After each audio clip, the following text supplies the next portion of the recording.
Bueno, estamos entonces arrancando la grabación de esta segunda parte de la clase dedicada ahora a la educación de las mujeres. Voy a compartir pantalla para hacer un poco más atractiva entonces la exposición. Bueno, arrancamos con entonces la educación de las mujeres. Les propongo primero algo de bibliografía, ¿no? Yo sobre todo voy a trabajar con, bueno, varios autores más cercanos a nuestra época y me interesa sobre todo la propuesta de esta autora, Himmelrich, que tiene este capítulo de libro sobre la educación de las mujeres en la antigua Roma, en este libro, ¿no? Que es el Companion to Ancient Education de Bloomer. Pero también tiene otros trabajos, la autora, sobre la educación de las mujeres que les recomiendo, así que la pueden buscar, la pueden googlear, ahí les puse un libro también muy importante que es Matrona Docta, muy completo también sobre la educación de las mujeres de la élite en Roma.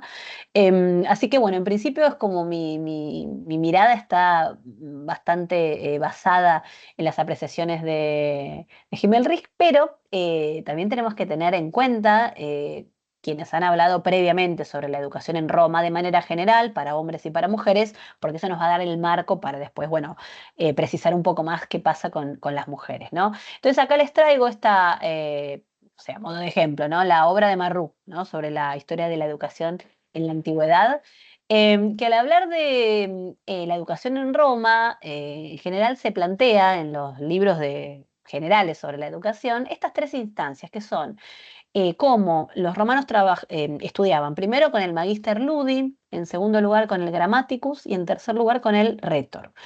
El Magister Ludi sería algo así como una especie de maestro de la escuela primaria, ¿no? Que les enseñaba las primeras letras, a leer, a escribir, bueno, cálculo. El Grammaticus, con el Grammaticus se trabajaba más que nada, bueno, ya interpretaciones y explicaciones de textos, ¿no? De manera más extensa y profunda. Y el Rhetor es el que ya los introducía en disciplinas como la oratoria, eh, la, la- la filosofía, bueno, disciplinas varias, completando de algún modo la educación, ¿no? Sería algo así como la enseñanza superior, la del Rhetor. Y el problema que surge de estas tres instancias, o de plantearlo con estas tres instancias, es el hecho de que es un tipo de educación que nosotros conocemos gracias a que, bueno, los autores de los textos que leemos nos hablan de ella, ¿no? Pero obviamente estamos en presencia de autores que son mayoría de ellos, por no decir todos, bueno, hombres y de la élite, ¿no es cierto? Entonces, acá sucede esto que venimos diciendo en relación a el problema que tenemos para reconstruir las experiencias de minorías o de otras voces que no sean hombres de la élite para la antigüedad, ¿sí? Entonces, eh, hoy en día se tiende a rescatar, o sea, si bien esto no es que eh, se impugna, o sea, esta distinción se comprueba porque aparece, los autores hablan de esta tres instancias de educación en los textos, pero se tiende a tratar de rescatar una mayor diversidad en la educación y que es probable que también hubiera otras formas de enseñanza no tan formales, no en este currículum tan formal, y ahí es donde entran las mujeres. Las mujeres probablemente no llegaran a estudiar estas tres instancias, ¿no? Podrían tal vez acceder como máximo a un grammaticus, ¿sí? Así que eso se los comento porque justamente es muy pertinente para el tipo de abordaje que nosotros estamos haciendo en el seminario, ¿no? Bueno, yo lo que voy a hacer es como ir planteándoles diferentes temas, ¿no? Me gustaría hablar de la alfabetización de las mujeres, de cuáles eran los objetivos de la educación de las mujeres y en relación con eso sus alcances. Y también son los contextos los que van a delimitar también los alcances. ¿Cuáles eran los intereses de las mujeres ya una vez educadas? Y por último, vamos a reflexionar sobre la mirada masculina, qué visión tenían los hombres en relación a esto. Bueno, respecto a la alfabetización, yo que les pongo el dato que se suele esgrimir de que el 10% de las mujeres estaban alfabetizadas en Roma, pensando entre fines de la República y principios del Imperio. Y es Harris, este autor, William Harris, quien propone esto, la mirada de Harris en general sobre la alfabetización en el mundo antiguo es muy cuestionada porque es muy restrictiva, y siempre tiende a creer que había mucha menos alfabetización en general, no solo con las mujeres, pero él justamente plantea, ¿no?, esta idea de que el nivel de alfabetización de las mujeres probablemente era mínimo, dice él, ¿no? Incluso dentro de la clase alta, una mujer con cierta educación como Cornelia, la madre de los Gracos, probablemente constituía una excepción. Ahora vamos a hablar de Cornelia. Cabe admitir que el argumento basado en el silencio no es sólido en este caso y que para el siglo II no es probable que el analfabetismo fuera común entre las mujeres de los estratos superiores de la sociedad. Es decir, él sí considera que claramente las mujeres de la élite sí reciben educación, no eran analfabetas, ¿no? Y por último, lo que dice es esto de que la mayoría de las mujeres, lo que pasaba era que el etos tradicional las desalentaba a dedicarse a, por ejemplo, aprender a leer y escribir. ¿Por qué? Bueno, ahora lo vamos a terminar de comentar, pero claramente de la mujer no se esperaba que se dedicara a asuntos asociados con la vida política, con lo social, ¿no? Su educación estaba más orientada a la casa, a la familia. Entonces, ahí es donde encontraba un límite la necesidad de leer o escribir, ¿sí? Bien, y entonces acá me detengo un poco en la cuestión de los objetivos, ¿no? Efectivamente, mientras que para los hombres había un objetivo claro, que era el político, el dedicarse a la política, entonces su educación estaba bien claro a qué estaba orientada, no es el caso de las mujeres, ¿no? No había un objetivo concreto, ¿no? Podía ser interesante que alguna mujer estuviera educada para no darle vergüenza al marido cuando recibía invitados, por ejemplo, para que supiera hacer cosas mínimas de la casa, ¿no? Alguna cuenta, por ejemplo, o para que pudieran moverse y saber de alguna, la información de algo por escrito, pero no mucho más. Entonces, al no tener un objetivo desafiante, concreto, y bueno, en verdad eh, eso disminuía claramente que éstas fueran alentadas a recibir educación, ¿no? Total, ¿para qué? Sería la cuestión, ¿no? Y esto nos lleva a preguntarnos por los alcances, ¿no? Que una primera cuestión a tener en cuenta en relación a los alcances en la educación es qué es el matrimonio en límite, ¿no? Porque las mujeres se casaban muy tempranamente, ¿no? Nosotros tenemos noticia de que, por ejemplo, allá a los 13 años una mujer podía estar casada, ¿no? Acá les traigo algunos ejemplos, ¿no? Estas son, les traje dos cartas de Plinio. Plinio es este autor, Plinio el Joven, ¿no? Que vive entre aproximadamente, ¿no?, entre la década del 60 y el 112 después de Cristo, y que justamente tiene una serie de cartas que son interesantes porque nos permiten reponer bastante de la vida familiar, por ejemplo, del mundo romano. Y esta es la primera es una carta que le dedica a Calpurnio Fabato, que es el abuelo de su esposa, a quien le dice justamente, le dice, puesto que tienes tan gran deseo de ver que te damos bisnietos, oirás con mayor tristeza que tu nieta ha sufrido un aborto. Y acá esto es lo que me interesa, ¿no? Al no saber por su juventud que estaba embarazada, dejó de hacer algunas de las cosas que deben ser observadas por las embarazadas e hizo otras que no deben hacerse, ¿no?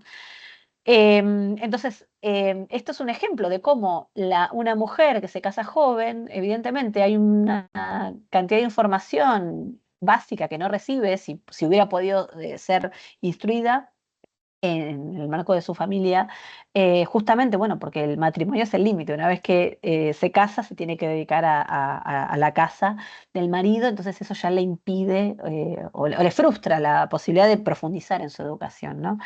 Y esta segunda es la epístola 16 del libro quinto, que está dedicada o sea, Plinio se la envía a fulano Marcelino, que es un amigo a quien le avisa que ha muerto la hija de un amigo que tienen en común, que es Fundano. Entonces, eh, comenta justamente ahí lo que les pongo en negrita, ¿no? Que era una niña muy virtuosa, etcétera. No había cumplido los 13 años y ya tenía la prudencia de una mujer de edad y la dignidad de una madre de familia. Y más abajo en la negrita, fíjense que les pongo, ya había sido prometida a un distinguido joven de buena familia, ¿no? O sea, tenía 13 años y ya había sido comprometida en matrimonio, ¿no? Y en este sentido, entonces, en todo caso, lo que sí podemos pensar es que había esta limitación del matrimonio, pero seguramente los alcances, si pensamos entonces en este tipo de educación diversa, no la de las tres instancias, sino una educación más diversa, seguramente tuvieron una mayor educación que lo tradicionalmente considerado las mujeres. Eso, en todo caso, sí, y esto lo dice Himmerlich, es el contexto, son los contextos los que determinaban básicamente la educación de las mujeres, ya sea, por ejemplo, dónde vivían, si vivían en una ciudad o en un lugar retirado, eso era fundamental, ¿no? O la riqueza de la familia, ¿no? Eso también era fundamental para poder acceder a una educación, independientemente de si era mujer o no. Lo mismo que el acceso a libros o los intereses particulares de cada familia, ¿no? O sea, si la familia tenía ganas de que la mujer fuera instruida, la mujer iba a ser instruida, ¿no? Pero también si no tenían libros a mano, bibliotecas a mano, piense que no era algo tan frecuente, ¿no? En la antigüedad, bueno, eso también iba a ser determinante de algo en relación a eso, ¿no? Pero insisto en esto de que las mujeres recibían tal vez mayor educación de la que en general se cree, ¿no?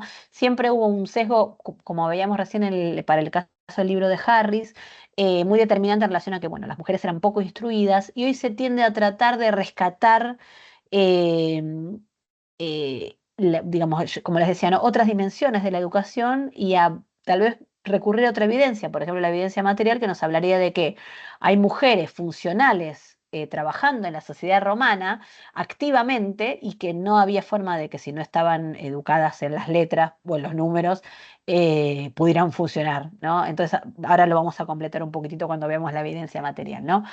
Entonces dice, por ejemplo, les leo otra carta de Plinio, la misma, la otra es la siguiente, pero en esta es la misma, la 16 del libro quinto, donde habla de esta niña que falleció, donde claramente esta niña era una niña de la élite, pero instruida, fíjense, ¿no?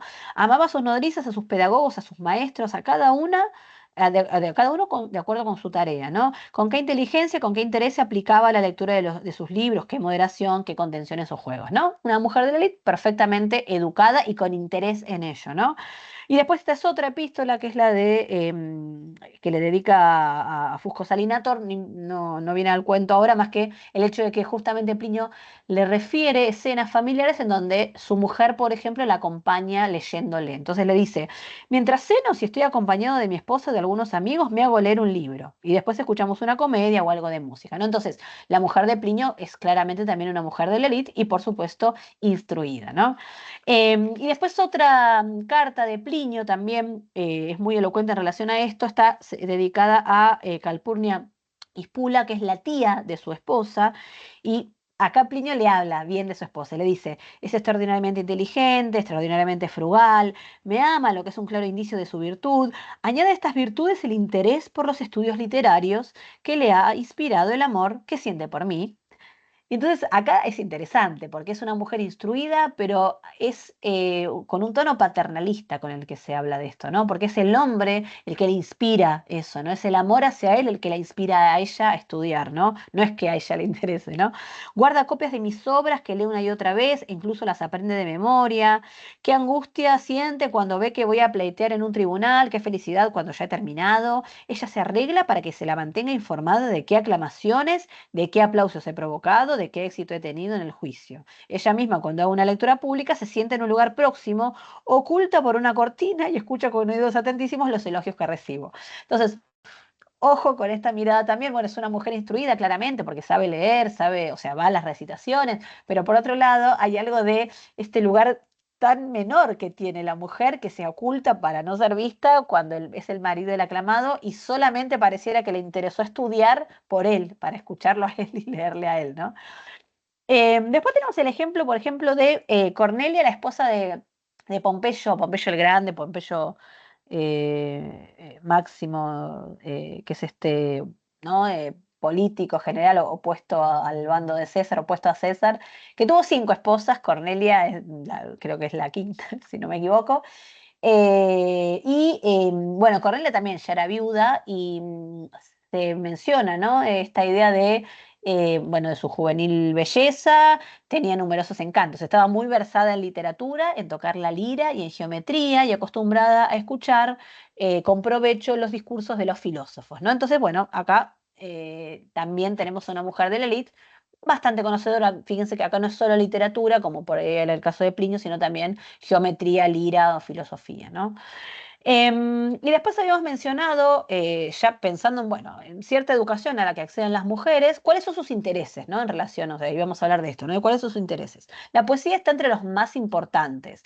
Ahora yo esto lo voy a dejar en suspenso porque al final de la clase vamos a leer algo de Sulpicia, que es esta poeta romana de la que conservamos algunas elegías, así que no son muchas los testimonios de mujeres escritoras. Así que bueno, vamos a leer un poco de Sulpicia, así que esto lo voy a dejar pendiente porque vamos a leerla puntualmente. Pero sí me interesa también hablar en relación a los intereses y las acciones de las mujeres, a su desempeño como patronas de las artes, ¿no?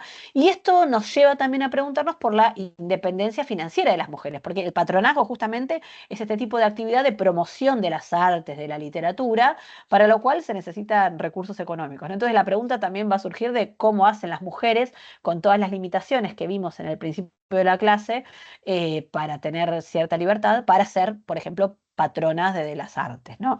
Y acá tenemos un primer ejemplo, es el de Cornelia, la madre de los Gracos. Los Gracos son, ¿no?, los hermanos Graco, de época republicana, que llevan a cabo esta serie de medidas en favor del pueblo, de opuesto a los optimates, ¿no?, a la aristocracia, la distribución de tierras, reforma agraria, ¿no? Son una serie de medidas de estos grandes varones que entonces de lo que va a hablar la bibliografía es de cómo, bueno, estos jóvenes han tenido una muy buena educación y es gracias a la madre, ¿no? Primero, la primera cita es de Plutarco, en donde cuenta en realidad que Cornelia es viuda, ¿no? Tiberio, el marido, se sacrifica por ella, porque, bueno, había una serpiente que lo termina, o sea, él se sacrifica, hace que la serpiente lo pique a él y ella, entonces él muere y ella, bueno, es salvada por él, ¿no? Entonces, fíjense, en el segundo párrafo ahí del texto de Plutarco, dice, ¿no? Cornelia se hizo cargo de los niños y de la casa con tanta sensatez, amor por sus hijos y grandeza de espíritu que no pareció una mala elección el que Tiberio hubiera optado por morir en vez de una mujer tal, ¿no? Entonces, esta idea de la mujer como alguien que garantiza una buena educación para los hijos. Y en Cicerón también, Cicerón va a hablar de, fíjense ahí, ¿no? Graco, gracias a los afectuosos cuidados de su madre Cornelia, había sido formado desde la infancia y poseía un sólido conocimiento de las letras griegas, perdón, ¿no? Bueno, entonces esto es interesante para pensarlo en la idea de rescatar la agencia femenina, porque si bien uno va a pensar de nuevo en este rol femenino siempre disminuido, pero ojo, porque también las mujeres se hacían cargo claramente, por lo menos por lo que vemos en estos testimonios, de la educación de sus hijos de una manera protagónica, si se quiere, y entonces a ellas también se les va a atribuir en parte el éxito de esos hijos tan exitosos, porque es ella la que los ha educado, ¿no? Pensemos de nuevo en la educación como un valor para el caso del mundo antiguo, Grecia y Roma, ¿no? Y acá, bueno, Tácito en el diálogo de los oradores primero hace toda un elogio a la educación de antaño, donde justamente él va a hablar de que no es que se trae a una nodriza, evidentemente es algo que pasa en su época, ¿no? Sino que es la propia madre o algún familiar el que se hace cargo de la educación de los hijos, y justo va a dar, entonces ahora en el segundo párrafo, el ejemplo de Cornelia, la madre de los Gracos, que se hizo cargo de la educación de los hijos, según se ha dicho, consiguió que llegaran a ser personajes de primera fila y después, bueno, lo hicieron otras mujeres, ¿no? Entonces, de nuevo, la idea de que la disciplina, la educación que les otorgan estas mujeres es fundamental, ¿sí? Entonces, también está ahí un rol ahí de agencia femenina en educación que es importante rescatar. Y después, fíjense cómo Plutarco también nos va a hablar, que es a lo que quería llegar, que es a el rol de patronazgo que ejerció Cornelia, porque yo recién habíamos mencionado, ¿no?, que ella era viuda, y no solo que era viuda, después se le fueron muriendo, bueno, en distintos eventos los hijos, y justamente en virtud de eso es que, bueno, Cornelia queda sola y en un punto tal vez sea eso lo que le va a permitir ejercer ese patronazgo, ¿no? Ahí dice, Cornelia se cuenta que soportaba todas sus desgracias con nobleza y grandeza de ánimo y que hablando de aquellos lugares consagrados en los que habían muerto los hijos, dijo que los cadáveres tenían tumbas dignas de ellos. Ella pasó el resto de su vida en el lugar llamado Miceno, sin apartarse en nada de su régimen habitual, era de muchos amigos y por su hospitalidad tenía una buena mesa, la rodeaban siempre griegos y hombres de letras, y los reyes recibían y le enviaban regalos. Era muy agradable con los que la visitaban y contaba a los que la acompañaban la biografía y modo de vida de su padre, que era Escipión el africano, pero el mayor asombro lo causaba recordando a sus hijos sin lamento ni lágrimas, relatando sus sufrimientos y hazañas a quienes le preguntaban como si se tratara de personajes de tiempos remotos. Entonces, acá, esto es uno de los testimonios con los que contamos para dar cuenta de lo que se deduce esta cita, ¿no? Que es el hecho de que ejercía el rol de patronazgo, o sea, recibía en esta casa en mi seno a diferentes hombres, ¿no? De la cultura, de las letras, de la filosofía, y probablemente los patrocinaba. Y para esto decíamos, ¿no? Se requieren recursos económicos. Y acá tenemos que tener presente lo que,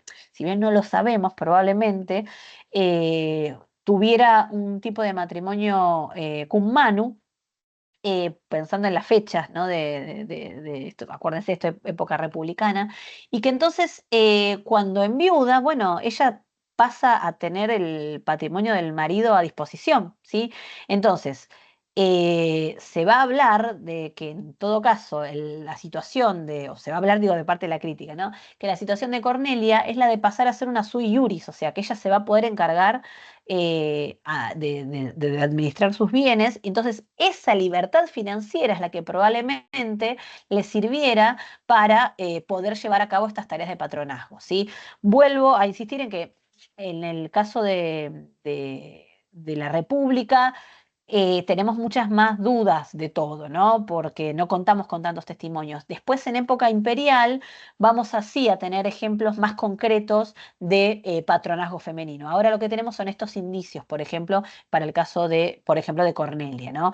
Y yendo entonces a un ejemplo de patronazgo ya en el siglo I después de Cristo, sería un ejemplo el que nos trae Marcial, ¿no? Con esta Pola a quien le dedica este epigrama, Marcial escribe epigramas, donde dice a Pola, esposa de Lucano, para que sobrelleve los epigramas obscenos. Pola, mi reina, si ojeas mis libritos, no acojas con ceño fruncido mis chanzas, aquel poeta tuyo, refiriéndose a Lucano, que es el autor de Farsalia, ¿no? La gloria de nuestro Helicón, aunque cantaba feroces batallas con la trompeta pieria, no se avergonzó, sin embargo, de decir en verso procaz, si ni por culo me dan, ¿qué hago aquí, cota? Esto es algo muy típico de Marcial, que es que justamente tiene versos así más en chanza, más en broma, con este estilo más de tipo sexual, procas, etcétera. No me importa eso ahora, sino el hecho de que, bueno, a esta Pola, de la quien también tenemos referencias por Estacio, se le atribuye justamente esta actitud de patronazgo, es decir, que Marcial le dedicara, le enviara su obra y que la pusiera en consideración a ella, es porque probablemente ella, de quien vemos que probablemente también fuera poetisa, de quien tenemos referencias de que probablemente le corregía, le leía la obra a Lucano, pudo haber sido entonces patrona de distintos poetas para esta época, ¿no? Para el siglo I. Pero de quien sí tenemos acá ninguna duda es de Julia Domna. Esto ya es una época más tardía, siglo II-III después de Cristo. La referencia al patronazgo de Julia Domna, la verdad que son bastante concretas. Tenemos, por ejemplo, el testimonio, por un lado, de Dion Casio, de Filóstrato. Filóstrato tiene esta obra, que es Las vidas de los sofistas, donde él da cuenta de una serie de filósofos, oradores, maestros de retórica de entre los siglos II, III, bueno, hasta su época después de Cristo. Tiene una epístola también en donde habla de Julia Domna y donde justamente, ¿no? De lo que nos enteramos es de que esta mujer tenía un círculo, el que se llama el Círculo de Julia Domna, en donde, bueno, se reunieron una serie de intelectuales bajo su patrocinio, filósofos, sofistas, sobre todo filósofos neopitagóricos, platónicos, quienes recibían ayuda de esta mujer. Ella es la esposa de Septimio Severo, madre de Caracalla, ¿no? Acá les traigo algunas imágenes para que vean, bueno, ahí hay una damnatio memoriae. Pero bueno, tenemos muchas representaciones de Julia Domna, hay mucha bibliografía sobre ella. Ahora no me quiero extender, pero este sí es un caso concreto entonces de una mujer con recursos económicos claros, porque bueno, por ser ni más ni menos que la esposa del emperador, a su disposición para ejercer este tipo de tareas, ¿no? Entonces, esto también nos sirve para repensar las figuras de algunas otras mujeres de épocas anteriores, por ejemplo, de época republicana, de las que tal vez no tenemos del todo las seguridades, pero por el perfil del que se nos cuenta de ellas, bueno, podemos pensar que también ejercían alguna especie de patronazgo, como en este caso el de Julia Domna. Y Bueno, hay mucha bibliografía, pueden googlear. Yo, como ya les adelanté, les recomiendo este libro de Matrona Docta de esta autora, Himmerlich, porque la verdad es que da un panorama muy completo de este tipo de actividades de las mujeres, ¿no? Y nos permite, como les decía, dimensionar la importancia de las mujeres por fuera de lo esperable, de la casa, de la familia, etcétera, hasta llegar a estos roles más asociados con una labor intelectual. Y por último, respecto de la educación de las mujeres, sí me interesaba plantear cómo era la mirada de los hombres, también para dimensionar algo de lo que venimos hablando, que es de que justamente la mayoría de la información que tenemos sobre mujeres y sobre las minorías en general, los oprimidos en general, es información que viene de hombres. Entonces, lo que podemos decir de esta mirada de los hombres respecto a las mujeres y de la educación de mujeres instruidas, de educación de las mujeres, es que hay bastante ambigüedad, o sea, no tenemos algo muy claro. O sea, en algunos lados vamos a ver que los hombres hablan de cierto peligro en relación a estas mujeres, pero por otro lado, creo que esto lo hemos dicho, es que las mujeres estén instruidas es importante porque son hombres de la élite que necesitan mujeres a su lado que puedan recibir en su casa, por ejemplo, a un político importante. Entonces, ese tipo de mínima educación o no tan mínima es necesaria para poder, por ejemplo, hacer estas relaciones entre hombres, ¿no? Siempre como espejo del hombre. Pero entonces hay una importancia social en esa educación de las mujeres, pero también es un peligro. Hay hombres que van a hablar de la virtud de esas mujeres, lo vimos en el caso de Plinio, de las mujeres educadas como una virtud, pero muchas veces se va a hablar de eso como un reflejo del marido, ¿no? Como que es importante que la mujer esté educada porque eso también habla bien del marido. Y por supuesto hay en muchos casos, ¿no? Un gran tono paternalista, ¿no? Como algo también en Plinio vimos. Entonces, les traigo, por ejemplo, para hablar en tono crítico y de burla, ¿no? Una sátira de Juvenal. Juvenal, bueno, en general tiene obras muy críticas de todo, ¿no? En su contexto, pero esta que habla justamente en un momento en el que habla de la mujer instruida, ¿no? Entonces, es la sátira sexta, ahí a partir del verso 34, en donde, fíjense cómo dice, ¿no? De la mujer instruida. Es más molesta aún, es la que así que ha tomado asiento, alaba a Virgilio. O sea, ni bien tomó asiento, alaba a Virgilio y le perdona por el suicidio de Dido, junta a los poetas y los compara. Aquí cuelga el mantuano y en el otro platillo de la balanza Homero. Entonces, bueno, se pone a hablar de entrada de la poesía, por ejemplo, ¿no? Y ya tiene argumentos para un tema que evidentemente era un tema de vital importancia en los círculos intelectuales, que era si estaba bien o no el suicidio de Dido. Y esta mujer ya tiene opinión sobre eso, ¿no? Retroceden los gramáticos, los oradores se dan por vencidos, calla toda la turba, no hablan ni picapleitos, ni pregoneros, ni tampoco otra mujer. Cae un torrente de palabras que dirías que es una cencerrada de campanas y jofainas, que nadie fatigue las trompetas ni las placas de cobre. Ella sola se bastará para sacar a la luna del mal paso, ¿no? Bueno, esta idea de que eso se burla un poco, ¿no? De esta mujer, sábelo todo, ¿no? Y bueno, un poquitito más abajo dice, ¿no? Que la mujer que se acuesta contigo carezca de estilo oratorio, que no dispare un mentimema retorcido en párrafos redondeados, que no conozca todas las historias y que se quede sin entender algo de los libros. Odio a la mujer que repite y de vueltas a la gramática de Palemón sin infringir nunca las leyes y las reglas de la lengua, que chiflada por lo antiguo me repite versos que desconozco y reprende, perdón, a su amiga analfabeta por palabras que no preocupan a los hombres. Entonces, bueno, ¿no? Es una clara burla, ¿no? Hay cierto fastidio, ¿no? Como una mujer instruida no cae bien, ¿no? Y después, para hablar también de otro perfil de mujer, acá les traigo un pasaje de la Conjuración de Catilina de Salustio, una obra